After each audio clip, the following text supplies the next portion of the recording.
Mesdames, Messieurs, bonsoir et merci de préférer la télévision nationale. Au sommaire de cette édition, retard dans l'exécution de certains travaux d'aménagement constatés à Conakry.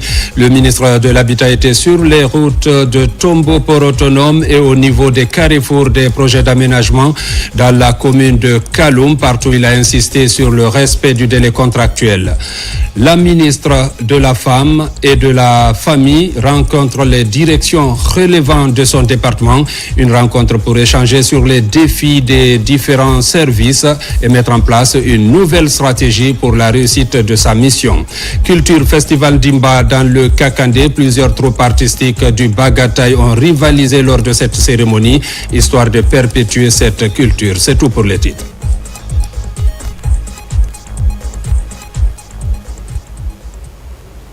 Une fois encore, bonsoir et bienvenue dans ce journal. C'est officiel, le mois sacré de Ramadan débutera demain mercredi 18 février sur toute l'étendue du territoire national.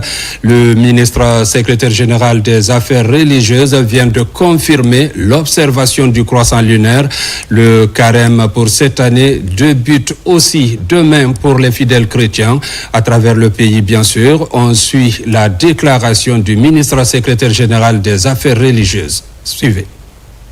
Chers musulmans et musulmanes de Guinée, chers compatriotes, le croissant lunaire qui marque le début du mois saint de Ramadan a été observé ce mardi 29 Chaban qui correspond au 17 février 2026. Par conséquent, le jeûne du mois saint de Ramadan débutera ce mercredi 18 février 2026 sur toute l'étendue du territoire national. Il est alors demandé au service de concentré du secrétariat général des affaires religieuses, aux chefs religieux et aux autorités administratives, chacune à ce qui le concerne, de prendre toutes les dispositions afin que cette date officielle soit effectivement respectée. Chers musulmans et musulmanes de Guinée, le mois saint de Ramadan est un moment de jeûne, de prière, de pénitence, de l'aumône, de pardon et de tolérance. Prions tous pour la paix, l'unité nationale, la stabilité, la prospérité et le développement durable de notre cher pays, la Guinée. À cette heureuse occasion, je voudrais, au nom du président de la République, chef de l'État, chef suprême des armées, son Excellence Mamadi Doumbouya, et celui du Premier ministre chef du gouvernement, souhaiter bon Ramadan à tous les fidèles musulmans de Guinée et du monde entier. Bon Ramadan à toutes et à tous.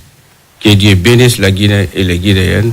Chers chrétiens et chrétiennes de Guinée, chers compatriotes, le carême, période de pénitence, de consécration et du jeûne de 40 jours, commence ce mercredi 18 février 2026 sur toute l'étendue du territoire national.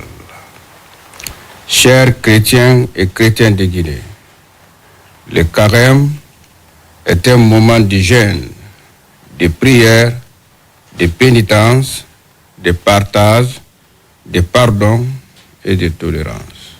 Prions tous pour la paix, l'unité nationale, la stabilité, la prospérité et le développement durable de notre cher pays, la Guinée.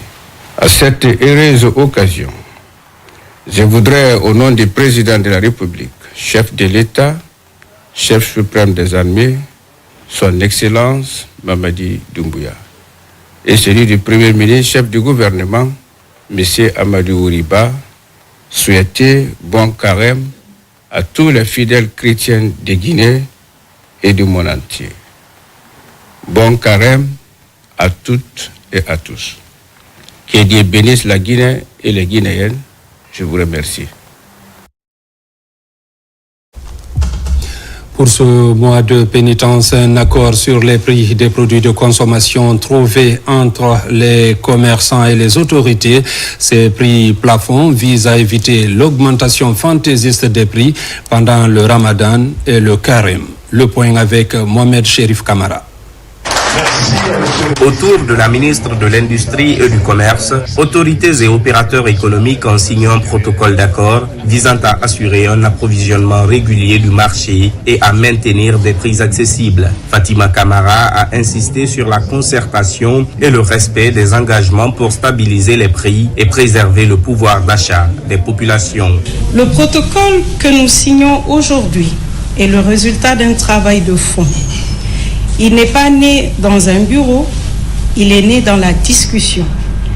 La DNSIC a analysé les structures de charge. La CGIAC a porté la voix des opérateurs.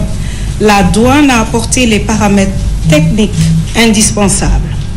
Et nous avons recherché un atterrissage équilibré. L'objectif était clair, des denrées disponibles, des prix plafonds compréhensibles et surtout un prix au détail maîtrisé, celui qui paie le citoyen. Les opérateurs économiques et les services des douanes ont réaffirmé leur volonté de respecter les prix homologués, fixés en concertation avec les autorités compétentes. Après chaque exercice fiscal, on évalue ce que l'État cède pour que le panier de la ménagère ne soit pas menacé. On évalue ce que l'État cède pour qu'il y ait des investissements dans ce pays. Quand on cède, n'est-ce pas, c'est dans les premières nécessités, à un prix donné, il faut que le prix-là soit exécuté sur le marché. Donc j'en appelle à la conscience de tous les opérateurs économiques, j'en appelle à la vigilance de tous les consommateurs, de suivre de très près la pratique des prix sur le marché. Cette signature de convention, c'est une entente sur plusieurs formes. Et si vous voyez que la convention se renouvelle, c'est parce que l'autorité qui nous a favorisé les mesures d'accompagnement qui ont été proposées au niveau de la première signature de convention, afin que l'État cède des avantages de l'État au profit des taxes douanières. À travers cet accord, le ministère entend renforcer la régulation du marché et prévenir toute hausse injustifiée des prix. Un numéro vert est mis à la disposition des citoyens pour signaler d'éventuelles irrégularités. Par ces actions, l'État répond aux attentes de la population. Et un numéro vert, le 142, il est sur la table, il sera sur tous les visuels, peut être appelé à tout moment afin de dénoncer ceux qui n'observent pas ces prix plafonds. Et les mesures appropriées en termes de répression, en termes de verbalisation, en termes de sensibilisation seront déployées. Les autorités appellent ainsi à la responsabilité collective pour garantir un marché stable, équitable et favorable aux consommateurs sur toute l'étendue du territoire national. Par rapport à ces prix plafonds, nous recevons la ministre de l'Industrie et du Commerce pour parler de cet accord trouvé avec les opérateurs économiques sur les prix des denrées de première nécessité. Madame Fatima Camara, bonsoir. Bonsoir. Et parlez-nous de cet accord sur les prix trouvés à la veille de ce mois de pénitence pour les musulmans et pour les chrétiens. Permettez-moi avant toute chose d'adresser mes sincères remerciements à son Excellence Monsieur le Président de la République, chef de l'État Mamadi Doumbouya, et à Monsieur le Premier ministre, chef du gouvernement Amadou Riba. Grâce à leur clairvoyance et à leur orientation ferme et à leur engagement constant en faveur du pouvoir d'achat des populations, les opérateurs économiques ont accepté de faire preuve de responsabilité. C'est dans cet esprit de concertation et de solidarité nationale que nous avons pu obtenir la signature de ce protocole d'accord qui a été signé le 16 février 2026 dans le but d'encadrer les prix de certaines denrées de grande consommation. Cet accord est applicable du 17 février au 30 juin 2026. Il est le fruit d'un dialogue constructif entre l'État et les acteurs du secteur privé avec pour objectif protéger les ménages tout en préservant l'équilibre du marché. Vous parlez des produits de consommation. Est-ce qu'on peut connaître les produits concernés par cet accord? Tout à fait. Il faut déjà rappeler qu'au niveau de la Guinée, l'économie de marché est fondée sur la libre concurrence. Les prix s'y fixent normalement selon l'offre et la demande. C'est le fonctionnement naturel d'un marché dynamique. Mais lorsque les produits essentiels consommés chaque jour par nos familles connaissent des variations importantes, l'État a le devoir d'agir avec mesure et responsabilité. Notre rôle n'est pas de bloquer le marché, mais de l'encadrer lorsque l'intérêt général l'exige. Alors les produits, il faut savoir que c'est le riz, la farine, le sucre, l'huile végétale, l'oignon, le lait en poudre ainsi que la volaille. Vous êtes suivi à travers la Guinée. Est-ce que vous pouvez nous énumérer ces prix par d'arrêt? Bien sûr. Au niveau de Conakry, des ajustements ont été opérés, à savoir sur le riz blanc de 50 kg qui passe de 270 000 à 260 000 francs guinéens, soit une baisse d'environ 4%. Au niveau de l'oignon qui est de 25 kg qui passe de 290 000 à 270 000 francs guinéens, soit une baisse d'environ de 7%.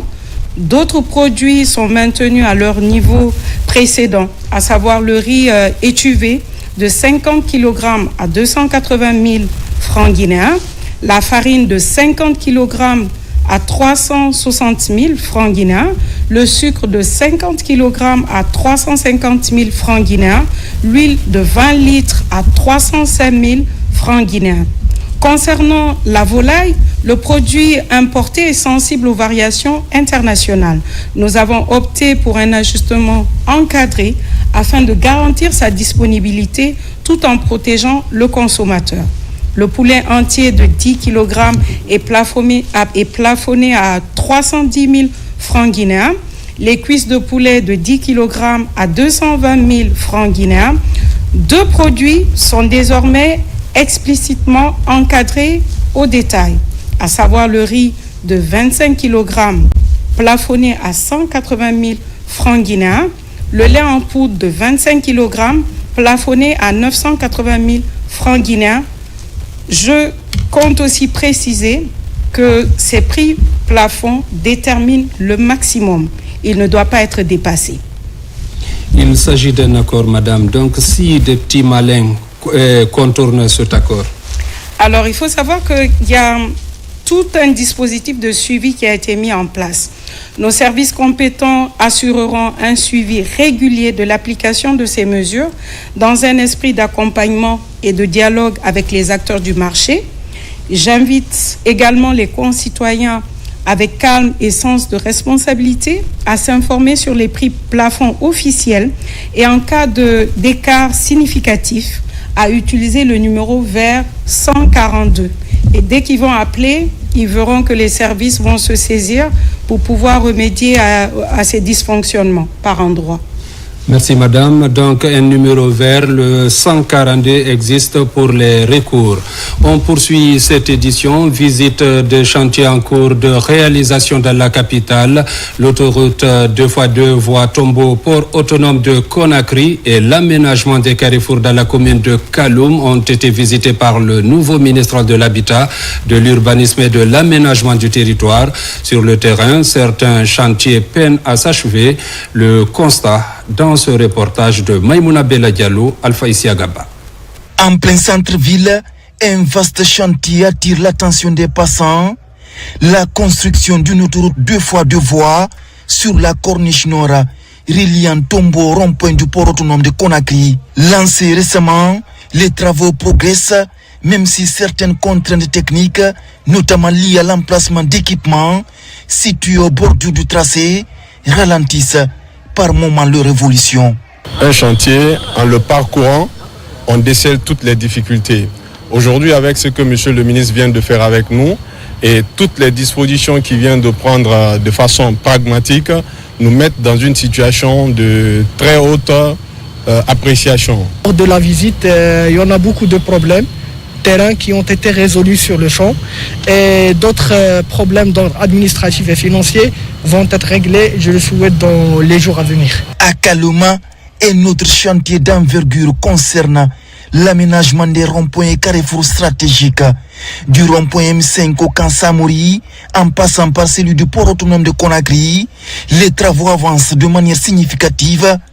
Le ministre de l'Urbanisme, de l'Habitat et de l'Aménagement du Territoire, Mohamed Sissavané, s'est rendu sur place pour constater l'état d'avancement de ces projets structurants. Du côté de Corentin, les travaux avancent très bien. Cependant, au niveau de Tombo, comme vous le savez, la grande station de EDG se trouve à Tombo. Il y a beaucoup de fibres qu'il faut déplacer. Il y a des câbles, la fibre pour l'économie numérique, mais il y a aussi les câbles de EDG. Également, nous avons constaté une forte arrivée derrière des eaux de ruissellement. Il y a des dispositions aussi à prendre du côté du boulevard qui quitte Mohamed V jusqu'au port et du port au camp Samori, qui est exclusivement destiné à l'entreprise Stapor qui est en train d'avancer très très bien. La réalisation de ces infrastructures routières vise à désengorger la commune de Kalouma et à réduire considérablement les embouteillages, améliorant ainsi la mobilité urbaine et le cadre de vie des usagers. Infrastructure toujours au niveau de l'enseignement supérieur, l'état d'avancement des travaux de construction du bloc administratif, des dortoirs pour étudiants et autres infrastructures annexes en cours d'exécution à l'Institut supérieur de technologie de Mamou viennent d'être passés en revue par la ministre de tutelle. Là également, certains chantiers sont à l'arrêt. Dr Diaka Sidibé exige la fin des travaux d'ici la rentrée prochaine. Reportage Mounir Bari, Moussa Bangoura. Pas de répit pour la délégation dans sa mission de visite des chantiers et des infrastructures pédagogiques en cours de réalisation. À l'Institut supérieur de technologie de Mamou, des projets structurants et innovants sont engagés. Ici, la ministre de l'Enseignement supérieur et de la Recherche scientifique annonce que ce mandat à la tête de ce département stratégique est orienté sur la qualité de l'enseignement ou encore des infrastructures. Nous nous sommes rendus à l'Institut supérieur de technologie de Mamou afin de voir l'évolution de certains chantiers lancés depuis 2022. Il s'agit de ce grand bloc administratif qui intègre la scolarité de l'institution que moi-même j'ai lancé il y a 3 ans. Voir l'état d'avancement. Ce sont quelques chantiers en arrêt et nous pensons que cette visite vient en tout cas redorer ou en tout cas relancer le projet. L'entreprise a pris certains engagements et le ministère également afin de relancer le plus tôt que possible ce chantier. Du bloc administratif en construction au dortoir, en passant par le hangar en chantier dans l'enceinte de l'institution, deux mesures fortes sont envisagées pour la relance des travaux. Il y a certaines infrastructures qui connaissent des retards, qui ne sont pas totalement arrêtées, mais qui connaissent des retards par rapport au calendrier de départ. Donc il est aujourd'hui question d'accélérer. La difficulté principale, c'est la question des finances. La visite de ces différents chantiers prouve aussi à suffisance qu'il est en train de se battre afin d'améliorer les conditions de travail des étudiants, mais par rapport aussi au corps enseignant et pouvoir même administratif. L'Institut supérieur de technologie de Mamou est une institution d'enseignement qui s'inscrit dans une dynamique de l'excellence et de qualité avec un taux d'insertion le plus appréciable en Guinée, avec une dynamique de co-construction de programmes d'enseignement, un vivier de ressources humaines compétitives et formées pour l'administration, mais également les entreprises guinéennes et étrangères. Dans le cadre aussi du suivi de proximité des chantiers liés au projet d'assainissement, les membres du comité de pilotage du projet d'assainissement de Conakry étaient récemment sur le chantier des travaux de réhabilitation de la station de traitement de boue de vidange. La démarche consiste à toucher du doigt l'état d'avancement des travaux. Reportage Mohamed Lamine Kamara. Nous sommes sur le site de la station de traitement de boue de vidange de Yimbaya, avec une capacité d'accueil de 250 mètres cubes de boue par jour. Les travaux de réhabilitation de cette infrastructure sont financés conjointement par l'État guinéen et la Banque islamique de développement. C'est dans le registre d'un suivi de proximité que le comité de pilotage du projet d'assainissement de Conakry visite le chantier. On est en train de faire un combat contre le temps. Parce qu'à partir du mois d'octobre, et nos partenaires financiers vont arrêter le financement de ce projet. Donc, raison pour laquelle nous demandons humblement à l'entrepreneur de prendre les dispositions nécessaires pour que ce projet puisse avancer rapidement, pour ne pas que nous soyons à court de financement. La durée des travaux est de 15 mois à compter du mois de novembre 2025. Au cours de cette visite, les membres du comité de pilotage ont examiné le niveau d'avancement et la qualité des travaux. Sur le terrain, un léger retard est constaté dans l'exécution du planning. Ainsi, l'invite est faite à l'entreprise de multiplier les équipements pour accélérer les travaux dont l'achèvement dans les délais est indispensable. Déjà, nous constatons un retard sur le chantier parce que ici, le site de Yimbaya est différent du site de Chonfonia que nous avons déjà réalisé. Ici, si rien n'est fait d'ici le mois de mai, les travaux seront empêchés par les grandes pluies. La difficulté majeure qui a été évoquée ici, c'était par rapport à surtout la zone d'extension, qui est une zone conflictuelle. Nous avons essayé d'informer le comité de pilotage qui est venu avec la dature et ils vont prendre les dispositions possibles plus tard le lundi pour que cette zone soit allouée au groupement. Au terme de cette visite, le comité de pilotage a promis d'accompagner le projet afin de résoudre les problèmes fonciers en vue d'une extension du site. Pour ce faire, la date du 28 février 2026 est donnée à l'entreprise pour fournir le plus rapidement possible à la mission de contrôle la totalité des plans d'exécution du projet d'extension de la station. Et puis, sur instruction du président de la République, son Excellence Mamadi Doumbouya, la République de Guinée a acquis un nouvel édifice pour abriter sa chancellerie à Londres. Il s'agit d'un immeuble de 5 niveaux avec toutes les commodités achetées sous le leadership du ministre Dr Maurice Sanda Kouyaté, ministre des Affaires étrangères, situé dans la zone de Kensington, en plein centre de Londres. Cette propriété désormais guinéenne est la preuve palpable de la volonté du chef de l'État de permettre à la diplomatie guinéenne d'occuper une place de choix dans le concert des nations. Suivez son Excellence, Monsieur l'ambassadeur Ali Diallo, ambassadeur extraordinaire et plénipotentiaire de la République de Guinée au Royaume-Uni. Suivez. Le repositionnement de notre pays à l'échelle internationale et l'image des rehaussements de la représentation diplomatique de notre pays à l'ère de la Ve République, sous le leadership éclairé de son Excellence, Monsieur le Président de la République, Mamadi Doumbouya, est plus qu'une réalité. Dans cet esprit, il a donné des instructions fermes à son Excellence Dr Maurice Sanda Kouyaté, ministre des Affaires étrangères, de l'intégration africaine et des Guinéens établis à l'étranger, d'acquérir une propriété immobilière à Londres pour abriter notre chancellerie. Nous avons acquis un immeuble de 5 niveaux avec toutes les commodités, aujourd'hui qui fait respecter notre pays, à Londres, qui est considéré comme étant l'une des plus grandes places diplomatiques, financières et culturelles. Et nous avons eu l'opportunité d'avoir l'immeuble dans la zone de Kensington qui regorge un bon nombre de missions diplomatiques et consulaires au Royaume-Uni. C'est le lieu pour moi, et au nom de l'ensemble du personnel diplomatique de notre ambassade, au nom de l'ensemble de la communauté guinéenne de notre juridiction, d'exprimer mes remerciements et mes vives félicitations à son Excellence, Monsieur le Président de la République, pour cette acquisition. Et ces mêmes remerciements et félicitations vont à l'endroit de son Excellence Dr Maurice Sanda Kouyaté, ministre des Affaires étrangères, de l'intégration africaine et des Guinéens établis à l'étranger.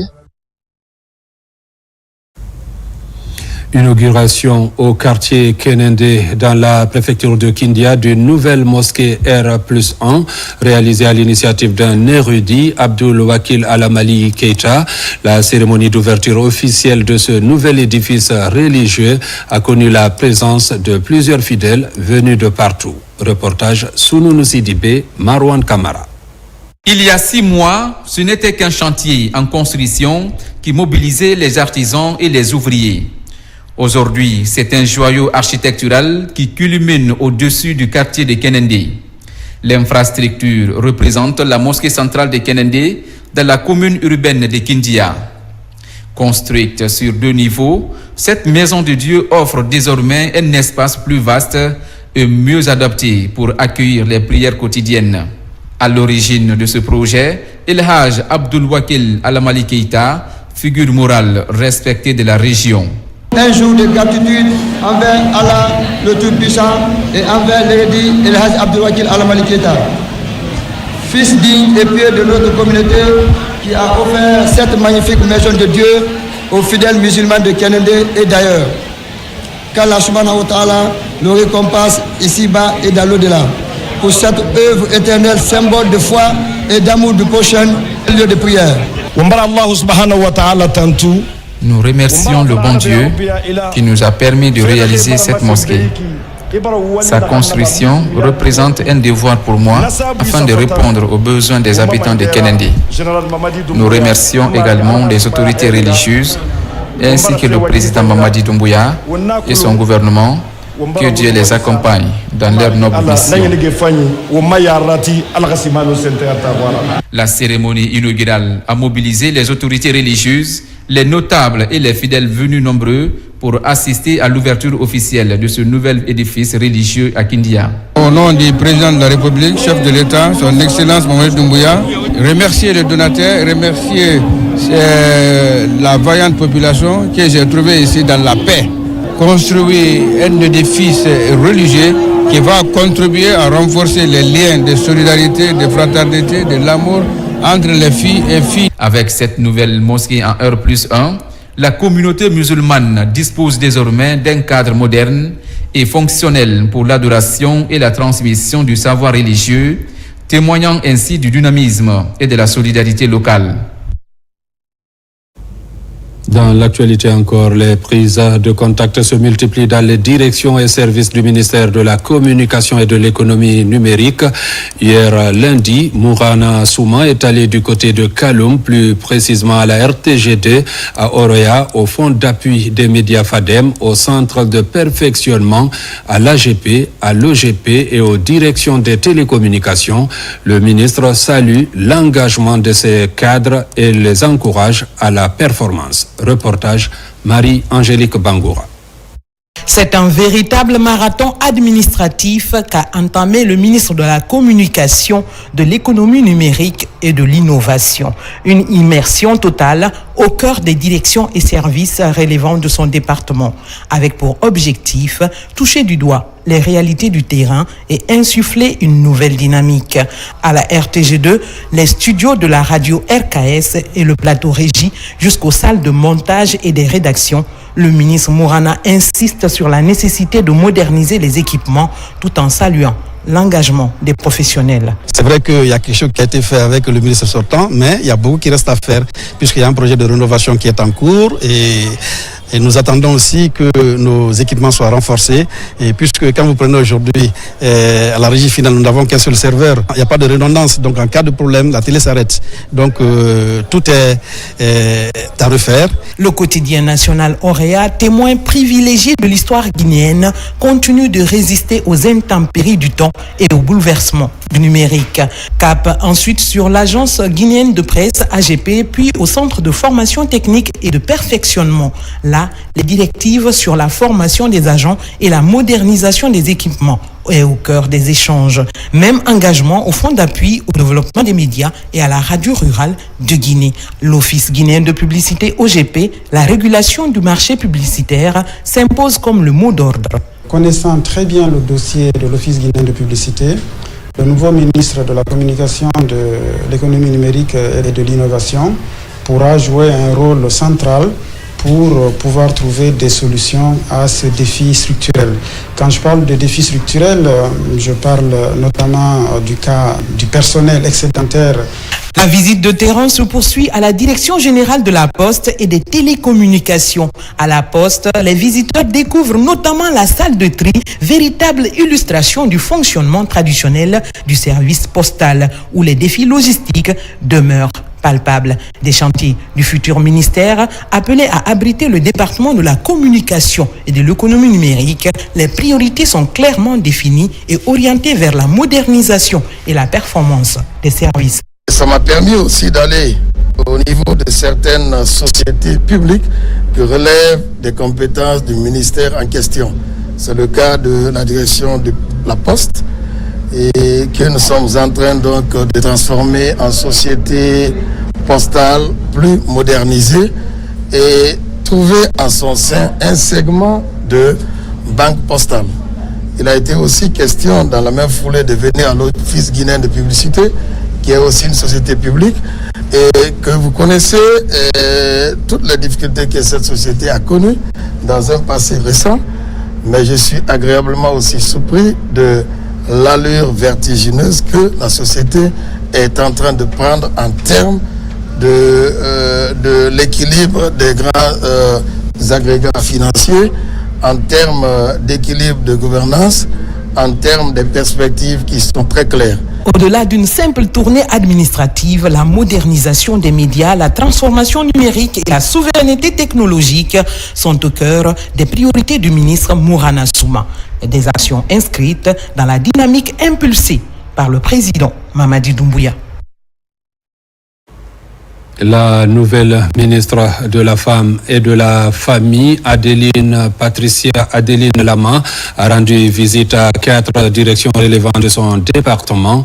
Le déplacement vise à comprendre le fonctionnement de ces structures, mais également relever les éventuels défis auxquels ces directions sont confrontées. Le point avec Mohamed De Camara.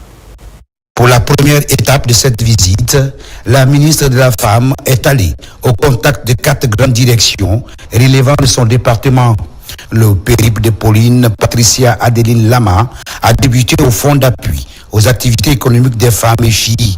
Ici, la ministre est venue comprendre le fonctionnement du FAEF, ensuite relever ensemble les éventuels défis auxquels la structure est confrontée. Je reçois avant tout une femme entrepreneur et je suis fière. Je suis fière parce que l'entrepreneuriat prend tout son sens. Quand vous avez affaire à un ministre qui sait de quoi on parle, surtout en termes d'entrepreneuriat, c'est une fierté.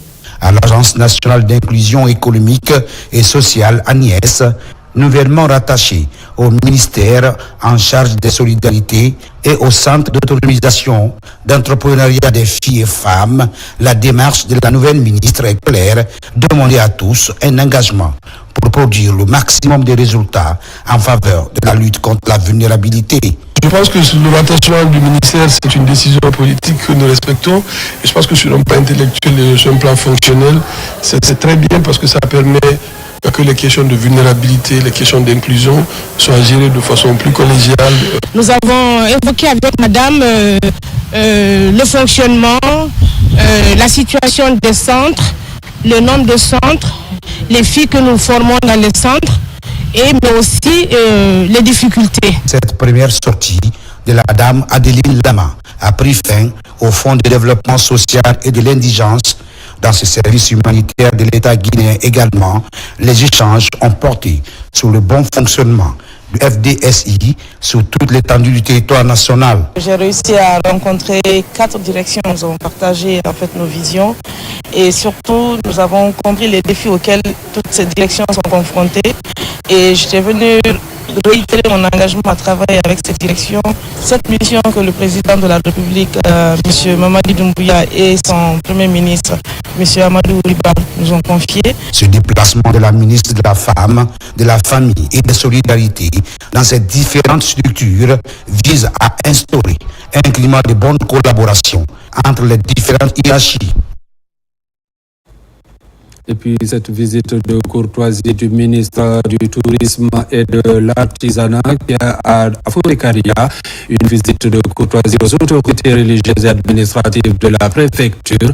Moussa Moïse Silla a remercié les citoyens pour leur accompagnement lors de l'élection présidentielle du 28 décembre 2025. À travers ce geste de reconnaissance et de solidarité, le gouvernement guinéen réaffirme sa volonté de rester plus proche des citoyens et d'accompagner les initiatives locales. Fatoumata Batoulialo. À Fourekaria, Le ministre de la Culture, du Tourisme et de l'Artisanat, Moussa Moïse Silla, a effectué une visite placée sous les signes de la reconnaissance, du dialogue et de la solidarité envers les communautés locales. La première étape a conduit la délégation ministérielle chez les grands imams. Conformément aux usages traditionnels, le ministre lui a transmis les salutations du président de la République et exprimé la gratitude des autorités aux populations pour leur forte mobilisation lors de l'élection présidentielle. Nous avons un nouveau mandat, 7 ans. C'est 7 ans de travail, c'est 7 ans d'engagement pour le président de la République, c'est 7 ans de déroulement de sa vision. Parce que c'est un président qui est venu à la tête du pays avec une vision, avec un programme. Il sait la première année ce qu'il doit réaliser, la deuxième année, ainsi de suite, ainsi de suite. Mais toutes ces réalisations ne peuvent se dérouler que si un climat de paix et de quiétude est maintenu. Et Forêt Carrière a toujours cultivé le vivre ensemble, la cohésion sociale. La délégation s'est ensuite entretenue avec la direction préfectorale de la génération pour la modernité et le développement GMD. Les échanges ont porté sur le rôle de la jeunesse dans le renforcement de la cohésion sociale, la participation citoyenne et l'accompagnement des actions de développement local. On a annoncé que nous allons mettre 50 millions à la disposition de nos mamans, mais c'est quelque chose, c'est un pas. C'est une façon de le dire que nous avons la volonté et je sais qu'avec la volonté de son Excellence Monsieur le Ministre, il va emboîter le pas pour nous accompagner à aider ces femmes pour que ces montants soient multipliés parce qu'il faut créer des activités, des exercices de revenus pour accompagner les femmes. La visite s'est achevée par un geste de solidarité à l'endroit des populations. Des denrées alimentaires composées de riz, d'huile et de sucre ont été remises aux sous-préfectures afin de soutenir les familles pour accompagner le mois de Ramadan. Le ministre de la Jeunesse et des Sports a rencontré ce mardi les membres des fédérations sportives nationales. Une première prise de contact stratégique pour poser les bases d'une nouvelle dynamique en faveur du développement du sport guinéen. Les échanges ont porté sur les défis liés au développement des disciplines sportives dans le pays. Reportage Diarra Diallo. C'est une rencontre placée sous le signe du dialogue et de la refondation autour du ministre de la Jeunesse et des Sports, des cadres du département et les représentants des différentes fédérations sportives nationales. Cette première rencontre au compte de la 5e République vise à établir un premier contact entre le chef du département et les fédérations sportives nationales. Le sport guinéen ne manque pas de talent, ni d'engagement, ni de patriotisme. Il attend un accompagnement structuré et une vision partagée. Nous vous confions la voix de nos athlètes, les attentes de notre jeunesse et l'espoir d'un pays qui croit aux valeurs du sport. Sous votre autorité, puisse s'ouvrir une ère nouvelle faite de stabilité, de transparence et d'ambition nationale. Une rencontre qui marque un point de départ d'une collaboration franche entre le ministère et les fédérations. Elle intervient au moment où la Guinée ambitionne de mieux se positionner sur la scène continentale et internationale. Le défi pour le ministre est de faire en sorte que les moyens soient mobilisés en faveur d'une meilleure préparation des athlètes et d'une gestion plus transparente des ressources. Il faut réformer maintenant là pour que nous puissions ramener des médailles à la maison, ramener une Coupe d'Afrique des Nations à la maison. Cela passera nécessairement par le renforcement du cadre légal et institutionnel. Le domaine des infrastructures, il faut reconnaître qu'il y a eu quand même des investissements. Parfois on se pose la question, les moyens mobilisés ont servi à quoi? Nous allons faire ce diagnostic-là. Nous allons nous regarder et nous dire les vérités pour savoir qu'est-ce qui n'a pas marché. Une nouvelle ère de concertation s'ouvre ainsi pour le département des sports et les acteurs du monde sportif national. En ligne de mire, la performance, la discipline et le rayonnement du sport guinéen. Mamadou Sellou Baldé recevra à tour de rôle les différentes fédérations pour poser un véritable diagnostic afin de permettre aux clubs guinéens d'être plus compétitifs. Session extraordinaire de la Chambre nationale d'agriculture. Les travaux ont permis de présenter le bilan des activités de l'année 2025, d'examiner les rapports statutaires et d'adopter le plan de travail et le budget annuel. Une redéfinition des orientations stratégiques de l'institution placée sous le signe de l'inclusion et de la gestion axée sur l'obligation de résultat. Foulé Camara, Mohamed Chassila. Interface entre les acteurs du monde rural et les pouvoirs publics la Chambre nationale d'agriculture fixe le cap pour mieux planifier les interventions. Pour y définir ensemble les priorités, la session extraordinaire de l'Assemblée consulaire nationale a permis de partager la vision d'améliorer la gouvernance. L'Assemblée consulaire nationale, en tant qu'organe souverain de délibération, nous confère l'opportunité d'examiner et valider le rapport d'activité, mais aussi d'adopter le plan de travail annuel ainsi que le budget de l'exercice à venir. L'année 2025 a été celle de grands chantiers. Les résultats de ces efforts sont déjà visibles.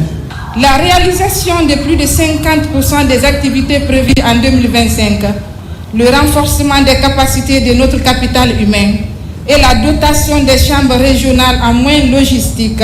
Professionnaliser les filières de l'agriculture, de l'élevage, de la pêche et de la foresterie sur toute l'étendue du territoire national est l'un des grands chantiers à poursuivre pour plus de représentativité à la base. La Chambre nationale d'agriculture doit être notre bras armé. Et quand on a une armée, cette armée doit être déployée sur l'ensemble du territoire.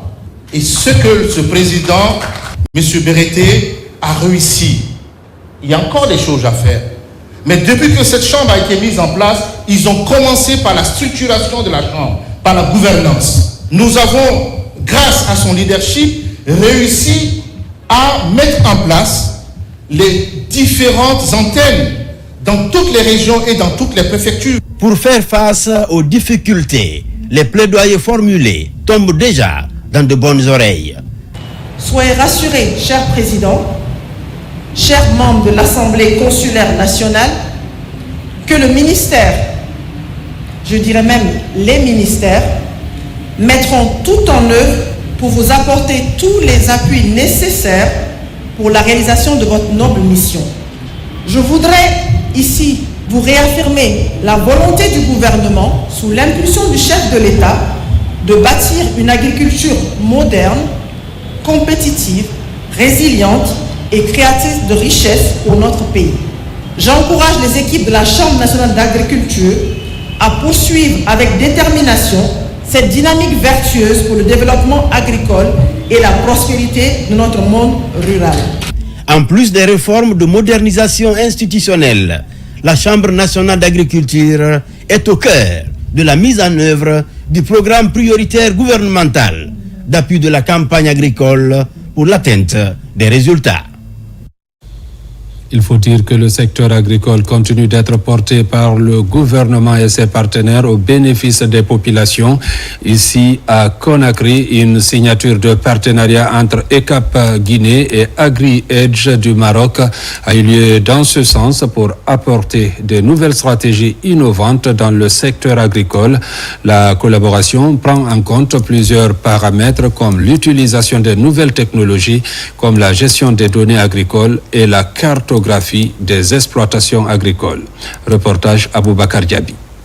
Pour encourager la transformation structurelle de l'agriculture guinéenne, un nouveau partenariat stratégique vient d'être signé entre ECAP Guinée et AgriEdge du Maroc. C'est une nouvelle dynamique porteuse qui vise à faire le secteur agricole un levier de croissance économique, de sécurité alimentaire et de création d'emplois. Avec ces acteurs, la modernisation des pratiques agricoles du pays serait améliorée à travers la science et les données agricoles. Avec ECAP, l'objectif c'est travailler ensemble afin de co-construire, afin d'adapter ces solutions pour le contexte local, afin de servir l'agriculteur guinéen, tout en mettant à sa disposition les services de l'agriculture de précision d'une façon simple. Et ce partenariat va permettre à chaque agriculteur guinéen qui va souscrire d'avoir une alerte, d'avoir contrôlé son propre champ, sa culture, à partir de son téléphone. Cette collaboration franche intervient pour introduire de nouvelles stratégies innovantes dans le secteur agricole guinéen. Il s'agit entre autres de l'accessibilité des données agropédagogiques, la cartographie des exploitations agricoles et agropastorales, ainsi que la gestion raisonnée de la fertilisation. Et nous avons vu que c'est réellement une innovation qui nous a été présentée, qui peut servir vraiment au monde rural, qui peut servir aux agriculteurs, qui peut servir aux opérateurs économiques qui doivent évoluer dans le monde rural. spécifiquement dans l'agriculture et même dans l'élevage. À partir de ce partenariat, nous pourrons avoir des éléments factuels, des analyses, depuis l'analyse des sols jusqu'à la production, ce qui va nous permettre vraiment d'être beaucoup plus à l'aise sur les dossiers d'agriculture. En Guinée, le ministère de l'Agriculture et ses partenaires misent sur l'écosystème technologique pour mieux maîtriser le monde paysan. Ce nouvel élan s'inscrit dans la vision du programme Simandou 2040 pour favoriser le transfert des compétences, mais aussi le financement agricole fondé sur les données objectives et mesurables.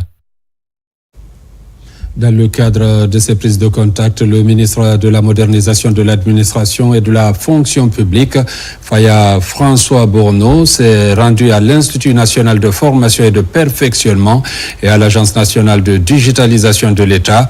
Objectif, décliner sa vision, écouter les équipes et poser les jalons d'une administration au service des usagers. Reportage Mamadi Ternakamisoko, Mohamed Chérif Kamara. La dynamique de prise de contact et d'orientation stratégique se poursuit au ministère de la Modernisation de l'Administration et de la Fonction publique. Après une première série de rencontres, le ministre Faya François Bourneau s'est rendu à l'Institut national de formation et de perfectionnement appelé à devenir l'ENA de Guinée. Le ministre a également visité l'Agence nationale de digitalisation de l'État, pilier du dispositif de modernisation de l'administration publique. Sur le terrain, des acquis notables ont été constatés dans les deux structures, mais plusieurs défis restent à relever. Cette réforme, avec la création de ce tout nouveau ministère par les plus hautes autorités, est très attendue et nous inscrivons dans toutes les actions qui viendront concourir à l'effet de rendre la qualité des services meilleure pour nos concitoyens. L'Institut national de formation et de perfectionnement, qui évolue aujourd'hui en École nationale d'administration, ne constitue pas simplement une mutation institutionnelle. Elle incarne un choix stratégique, celui d'investir résolument dans le capital humain de l'État comme levier central de la modernisation. Au cœur des échanges, le ministre a insisté sur la qualité de la formation, l'actualisation des programmes en phase avec les réalités contemporaines et l'ancrage d'une véritable culture de performance au sein de l'administration publique. J'en ai profité pour partager ma vision de la digitalisation de l'État avec une approche structurée qui va reposer sur le développement d'un plan d'action qui prendra en compte tout ce qu'on fera sur le court terme, le moyen et le long terme, mais en parfait alignement avec ce qui est déjà envisagé dans le cadre du plan de transition numérique de l'État, prévu dans le cadre du programme Simandou 2040. À travers ces concertations avec les services placés sous sa tutelle, Faya François Bourneau réaffirme sa volonté d'insuffler une nouvelle dynamique fondée sur la compétence, l'efficacité et l'accélération de la transformation numérique de l'administration guinéenne. L'équipe de la délégation spéciale de la commune urbaine de l'Abbé, déterminée à poursuivre son offensive de modernisation des 31 quartiers de la ville à l'image des grandes métropoles. Après la codification des ménages, c'est le lancement ce matin de l'opération de l'adressage des rues dans les 3 quartiers pilotes avec l'appui des partenaires. Reportage Sarafdin Diallo, Nabila Kamara.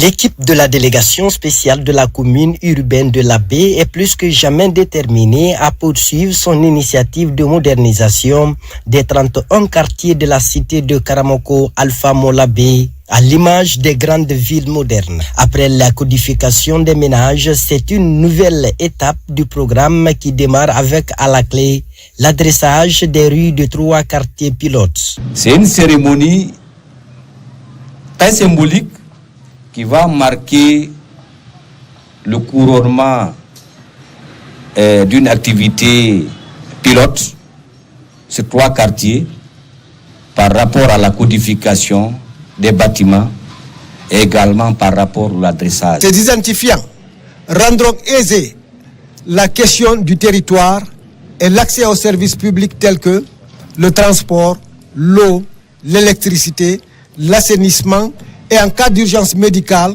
incendie ou secours, pour que l'intervention soit prompte, sans risque de se perdre ou faire des tours et des détours. Cette opération est rendue possible grâce au soutien financier de Sicoval et de l'ONG française Le Partenariat avec l'appui technique du service de l'habitat ainsi que celui de l'ONG ADID. Nous maîtrisons déjà toute la voirie urbaine au niveau de 28 quartiers de la ville de l'Abbé.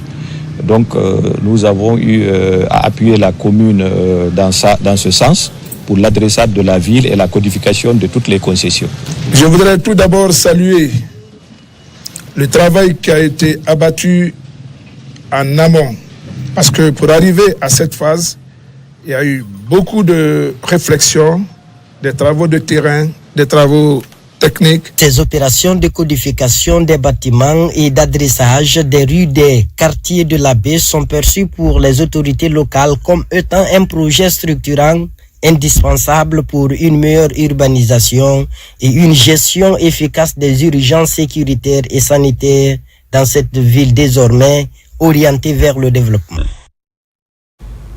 La Guinée mise sur ses mines, moteur de son économie, mais veut concilier cette richesse avec la protection de l'environnement. Les acteurs du secteur réunis au sein de la Chambre des mines franchissent une nouvelle étape. Objectif, renforcer leur engagement écologique.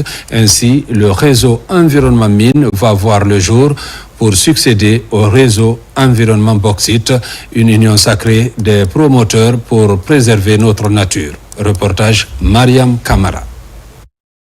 C'était en 2018, le réseau Environnement Bauxite voyait le jour, fédérant les acteurs de la filière bauxite.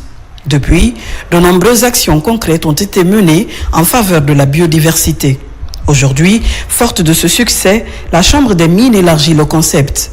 Pour faire évoluer le REB, place au REM, le réseau environnement minier, afin d'intégrer l'ensemble des promoteurs du secteur.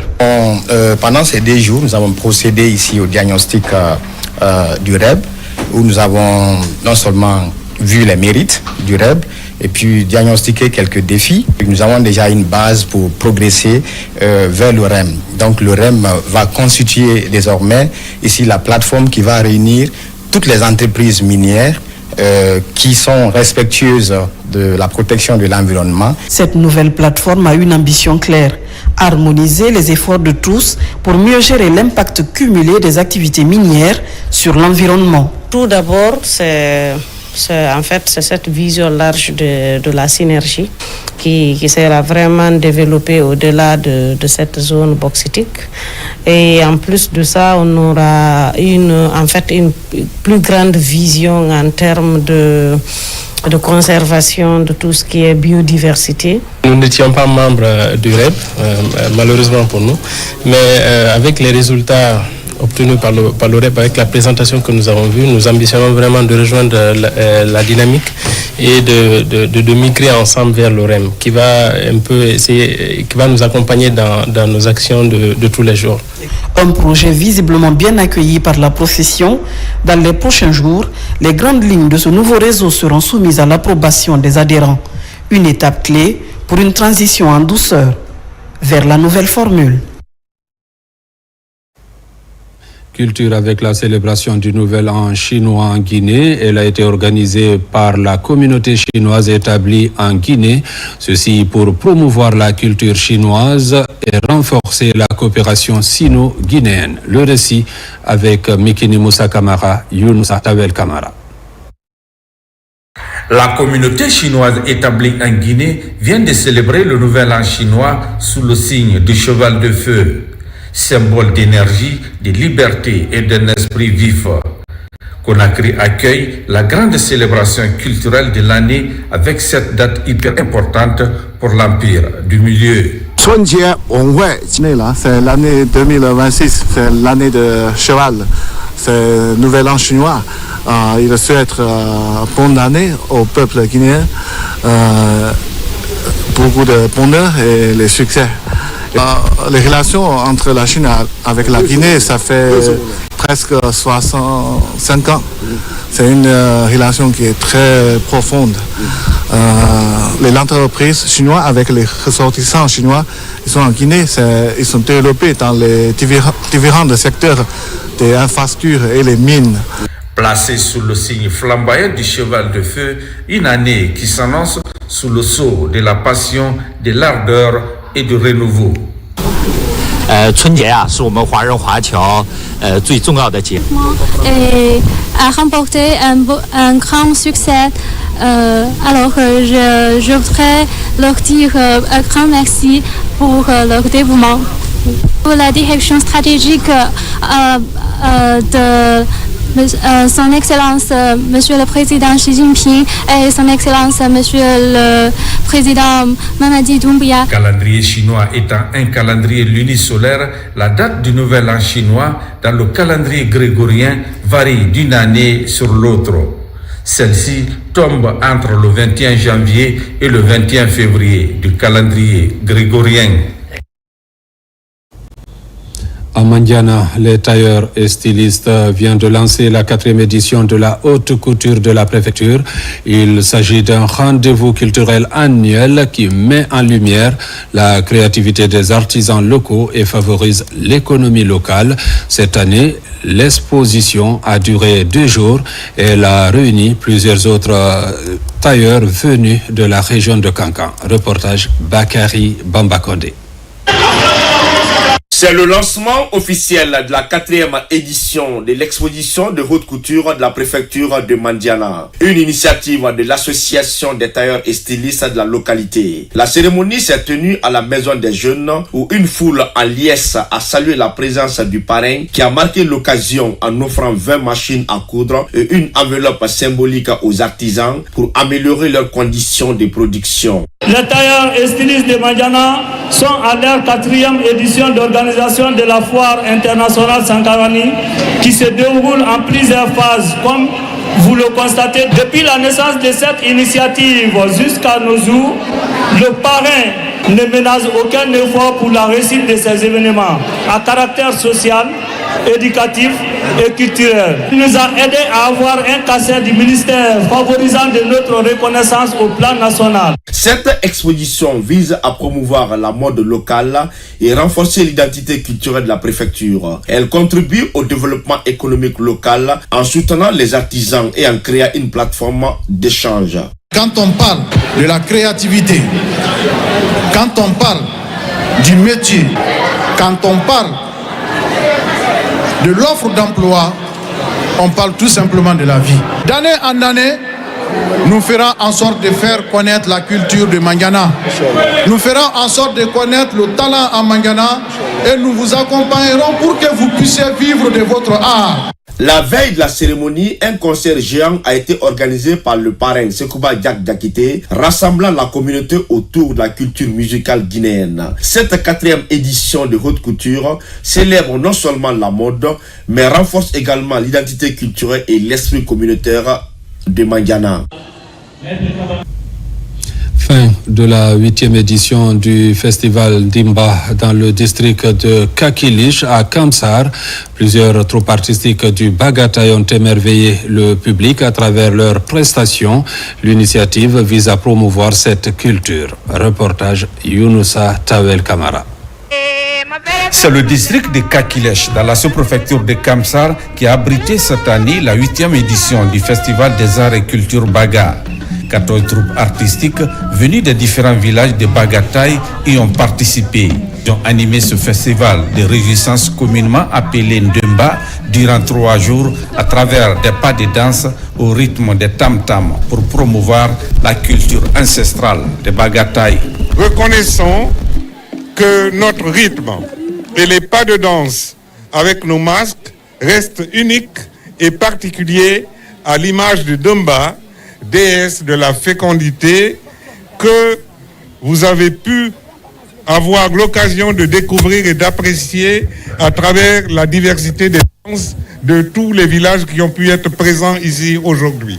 Préserver les réalités coutumières, traditionnelles et culturelles léguées par nos aïeux constitue un patrimoine précieux, source d'inspiration et de repères identitaires. Cette cérémonie est une vibrante expression culturelle, Baga, plein de couleurs qui révèle l'identité traditionnelle d'une communauté entière. La particularité de cette 8e édition du Festar Baga, c'est bien sûr la participation de 2 troupes folkloriques, à savoir les Baga Guinée de Conakry et la troupe folklorique les Maman Kalebas du Sénégal. Durant les 3 jours, nous avons vu que c'est tout le bagataï qui est mobilisé à travers ce festival. Mais aussi, c'est l'occasion pour le bagataï de montrer toute la diversité culturelle, artistique du pays Baga. Une 8e édition que je dirais spéciale parce que nous invitons un pays frère, un pays de la sous-région, en l'occurrence la République du Sénégal. Une troupe, les Maman Kalebas, une troupe folklorique traditionnelle très populaire, sérère, de la République du Sénégal. Au terme de ce forum artistique et culturel de Bagataï, la troupe traditionnelle de Kakilèche remporte le premier prix. Des prix honorifiques ont été attribués au groupe Baga Guinée de Conakry et au Mama Kalebas du Sénégal pour leurs brillantes prestations à cette 8e édition du Festival des Arts et Cultures Baga. Mesdames, Messieurs, c'est la fin de cette édition. Merci à vous qui nous suivez du côté de la Côte d'Ivoire comme partout ailleurs dans le monde. Bonne suite de programmes sur la télévision nationale.